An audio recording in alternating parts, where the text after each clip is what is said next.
I'm going to speak very briefly about language barriers in medicine, which is what I study. And I thought that I would talk about three things, which is how they impact the care of our patients, how we should work to overcome them, and then what does the study of language barriers teach us about communication in more general terms between doctors and patients, or more broadly between clinicians and patients. So here goes. Why study language barriers? Some of you may recognize some of these pictures. This is the Mediterranean. These are Syrian refugees. This is France, a subway station, or also, I believe, Syrian refugees. This is LA, a picture out of last year. And all of this is to say that at no time in history have there been more people on the move, more people, millions of people going from one area to another area. And that has caused all sorts of wonderful things and all sorts of cultural and social issues. But in healthcare, what it's meant is the inevitable encounter of language barriers for the patient, for the clinician. So again, this has been a growth of an issue throughout the world. In the United States, the limited English proficiency population, which is, people will abbreviate that as LEP, people who don't speak English has been growing. We're looking to the next census next year to see exactly by how much. But essentially, there are 1 in 5 people in the United States speaks a language other than English at home. And of those, so about 20% speak non-English language at home. And of those, about half are LEP. And we define LEP, there's an accepted definition in literature that comes out of the US Census question. Some of you will remember when you fill out the census, there's a question that says, how well do you speak English? And the choices are very well, well, not well, or not at all. And you check the box. And out of this, if we define as having limited English proficiency, people who speak English less than very well, okay, so well, not at all, about 45% of these 20% are LEP. If we use a more stringent definition and we say that it is people who report speaking English not well or not at all, then it's about a quarter of those. Overwhelmingly, the language that these folks speak is Spanish. About 62% in the last census reported speaking Spanish. And the next most common language was Chinese, which the census has as one category, despite the fact that obviously there are many languages, such as Mandarin, Cantonese, Toisanese, etc., that could be grouped under Chinese, and that's around 4%. The rest of the languages, which are predominantly Asian and European languages, are under 1 to 2% of the population. So this shows the growth of U.S. linguistic diversity between 1980 and 2007, and I think it's probably going to have leveled off with this next census, and it'll probably stay at somewhere between 20 and 22% of the entire population.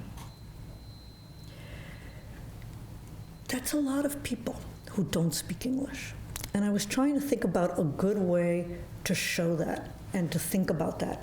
And I made this graph for myself. So if Latinos in the United States, Latinos are now 18% of the US population. If Latinos were a country, they would be 54 million. And it would be the largest country other than Mexico grouping Latinos. If you look at Latinos who are Spanish speakers, foreign born, that's 35 million people. So that is a country about the size of my native Argentina. And if you look at people in the United States who speak only Spanish, who really speak English not at all, It's around 11 million people in the last census, which is to say more than in the country of Nicaragua and Costa Rica put together. So it's a lot of people who really don't speak English very well and don't speak it well enough to communicate with their physician or clinician in English. Which brings us to San Francisco General, which, as you know, the Level 1 Trauma Center for San Francisco. San Francisco is one of the great melting pots of the world, one of the great cities of where the world comes in. We think it's the second most ethnically diverse medical center in the U.S., the first being in, anyone want to guess? Where would be the other most diverse city in the U.S.? New York. New York, exactly. And we think that San Francisco General is beaten out by Elmhurst in Queens as the single most ethnically diverse county. But other than that, we have 140 languages spoken per month at San Francisco General. And there's about 300 languages within San Francisco Unified in the school district, give you a sense. We have about 25 professional interpreters on sites speaking 12 languages. We have 2 vendors through the phone, through which we access another 200 languages. We have at least one of these Polycom phones on each unit, and sometimes in the outpatient centers, sometimes in each room. And we also provide video interpretation in our outpatient clinics, and I'll show you what that is in a minute. So we are a very richly endowed hospital to help us get through language barriers.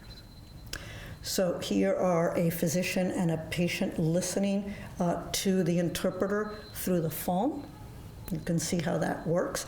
Obviously very difficult if you have hearing problems. And no visual cues, but it is by far the dominant form for providing interpretation in the US. This is an in-person interpreter, someone who comes to the bedside or who participates in a family meeting or who comes to the clinic. These folks can be right there and can help understand and to a certain extent represent the gold standard in interpretation because they have the most ability to pull together the conversation. And this is what we have been using more and more. Here you can see it's actually on an iPad. The interpreter is on that iPad. We don't actually use an iPad. We use a video monitor sort of like this that we roll into the rooms. But these are excellent and have become the new standard of a professional interpretation because they allow for a professional.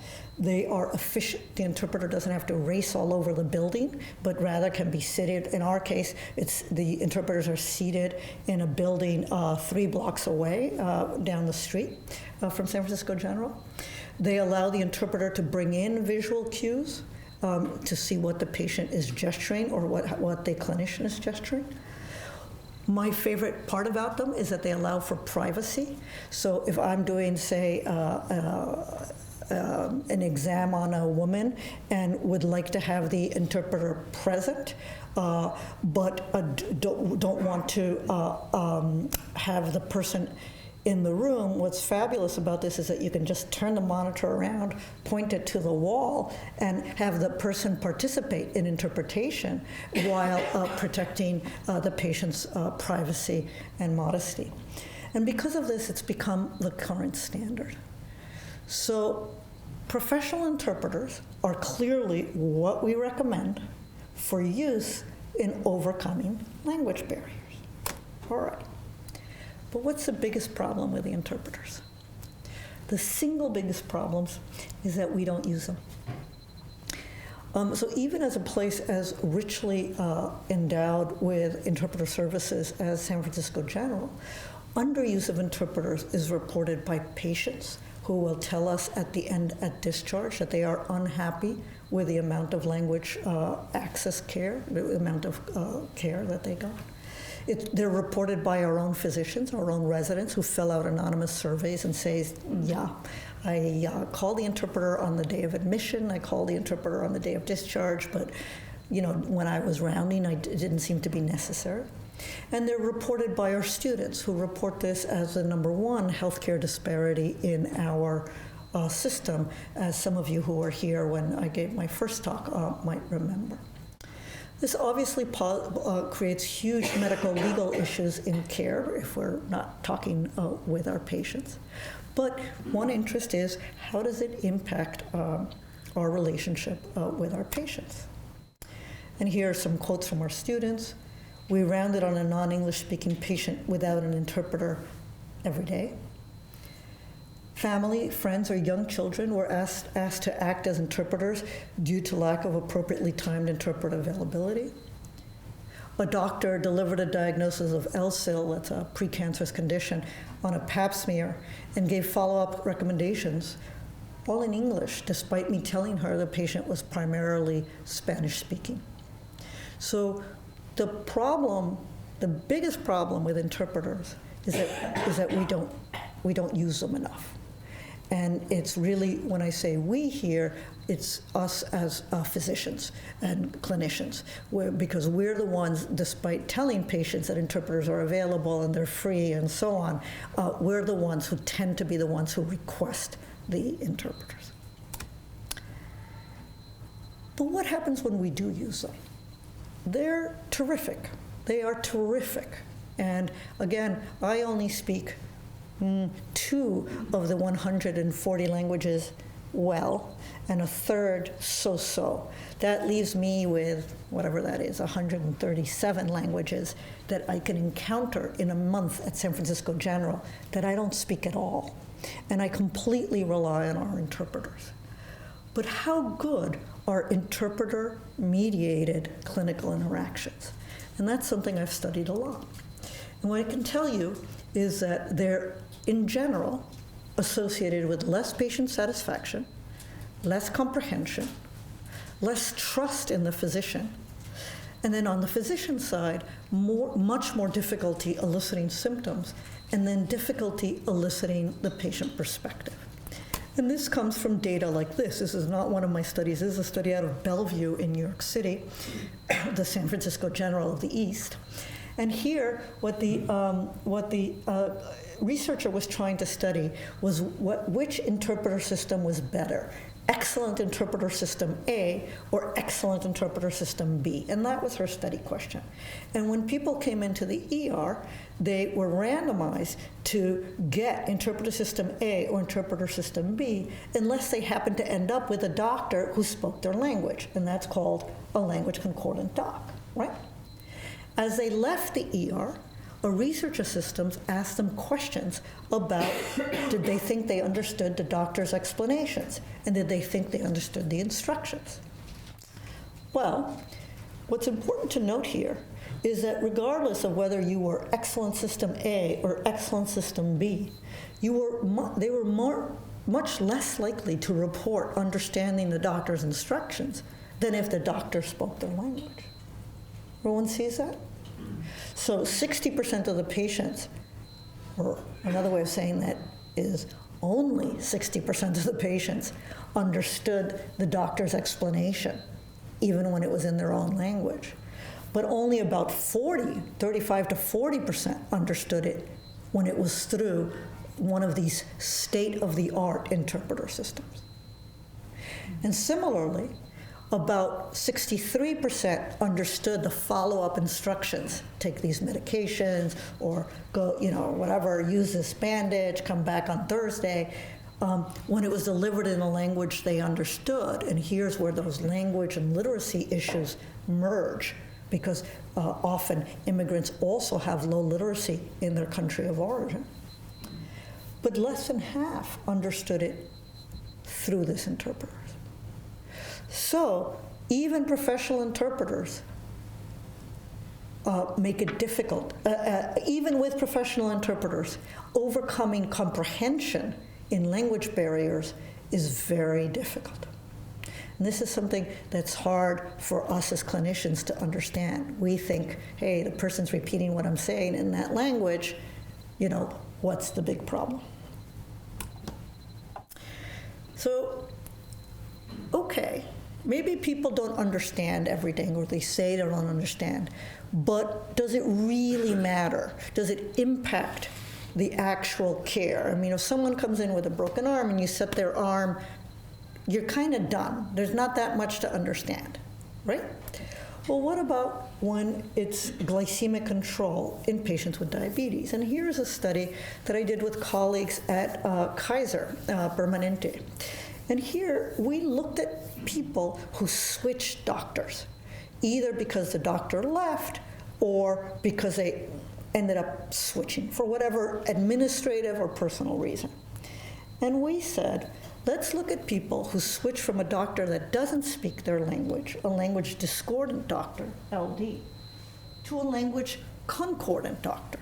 But let's look at all the switches, discordant to discordant, concordant to discordant, and concordant to concordant, right? And we said, let's look at their glycemic control before the switch, and then let's look at their glycemic control after the switch.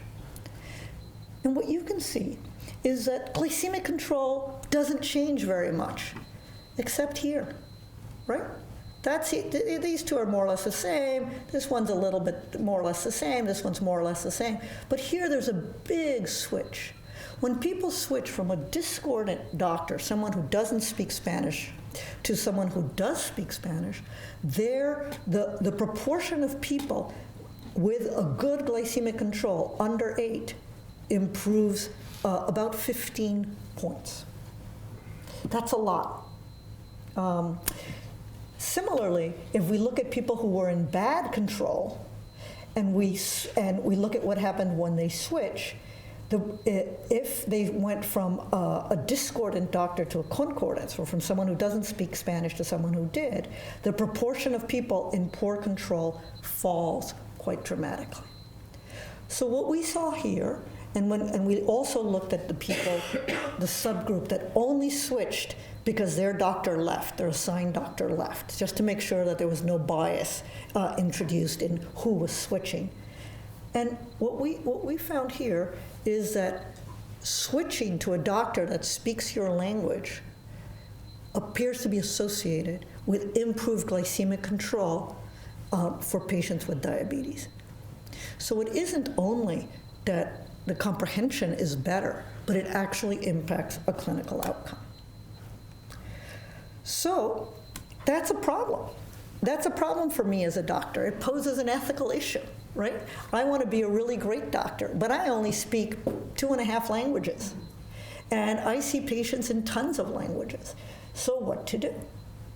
So here are distilled lessons that I use when I teach my residents. First, only use professionals when you're doing healthcare training. None of this family, friends, and certainly not children, youth, which is illegal in addition to being of questionable ethics. Try to ensure that the interpreters are part of the healthcare team. I far prefer to use our own interpreters than to do a commercial line where that person may be interpreting for a healthcare interaction 1 minute and from some corporate interaction a next minute. I want people who are trained in the ethics of a healthcare team. Elicit the patient's perspective. There are a number of studies, including some of mine, that shows what happens in the room when you're trying to talk to a patient across a language barrier. And what happens is that as clinicians, we tend to over-control the conversation. I become so focused on telling my Cantonese-speaking patient with diabetes, take the metformin twice a day and the cholesterol medicine once a day. And please don't put too much sugar in anything, that I'm so focused on that I've never stopped to say, what do you think about taking the metformin? What is your biggest worry about having diabetes? Right? What do you want me to know? Not to mention, I don't do any of the idle chatter which is called social bonding jargon, social bonding, hugely important with patients, be it, did you see the Giants, or how's your family, or I'm so sorry I kept you waiting, come on in, whatever. I'll cut out all of those things in order to say, hello, interpreter. Hi, Mr. Chow. How is your diabetes?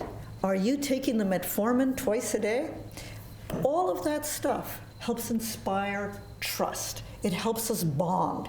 It helps us feel that we have something in a way in which we can speak with each other, so that when I finally say, I'm very concerned about your diabetes, or I think you may need an operation on your eye, that there's the trust is there.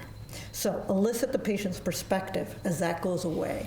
And then finally, check for understanding, trust, and satisfaction.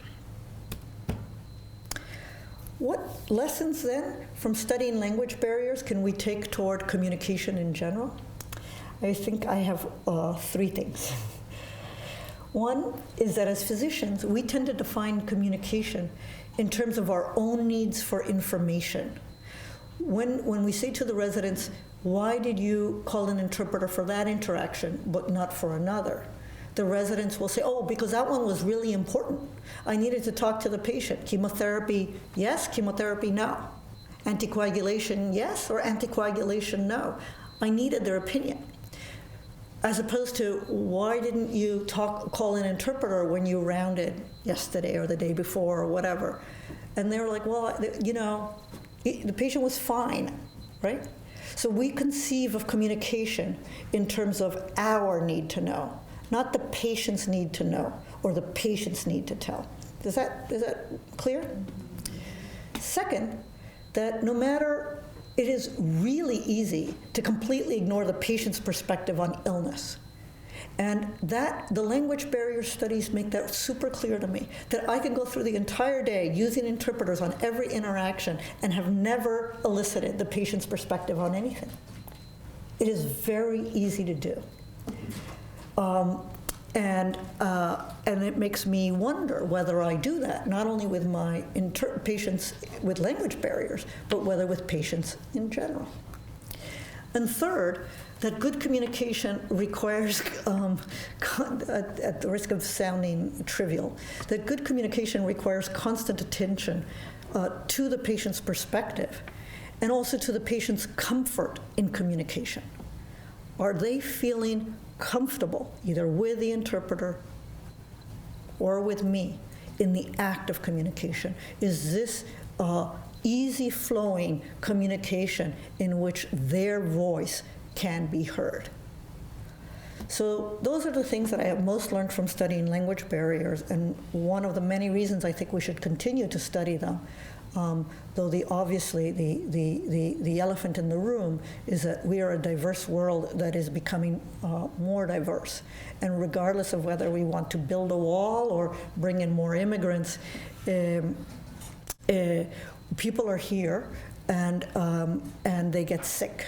And it is our job to take care of them. So understanding the joys and limitations of that is, I think, exceptionally important.